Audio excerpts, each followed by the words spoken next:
you ever wondered why movie theater popcorn tastes so much better than your popcorn at home? Me too. So I found out the only way I knew how. I asked every single movie theater in Manhattan, and here are the 3 ingredients that most had in common, plus an extra secret one. Surprisingly, some smaller theaters use Orville Redenbacher's, but most use preferred. Oil is where things get interesting. Some use canola, but most use butter-flavored coconut oil. But by far, the most important ingredient is this orange dust. Thanks to Lee at Cinema Village, who's managed movie theaters for decades, he confirmed firsthand the industry standard has been Flavacol, the secret ingredient to making movie theater-style popcorn. It's way more fine than regular salt, and there's a reason for that. But before showing you, I want to note 2 odd things. At some point, Regal Theaters switched from Flavacol to, I think, a decent alternative, but who really stumped me was AMC. I couldn't find anything about Fantastic until... Oh, whoa. Basically the same thing, just packaged differently? Okay, awesome. So now that we finally have all 3 ingredients, now we can actually put them to the test. Whatever popcorn maker you use, add the Flavacol in the beginning, because its fineness lets it coat the kernels more evenly as they pop.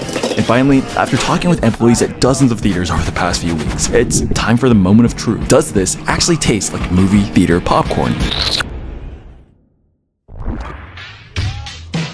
I think we finally nailed it, and you can get almost all of these on Amazon, but remember that extra secret ingredient? I'm not sure if you're supposed to know this one, but I actually got the intel on it at Cinema Village. So that's it, that's the secret. And there's one more ingredient you're forgetting. Oh.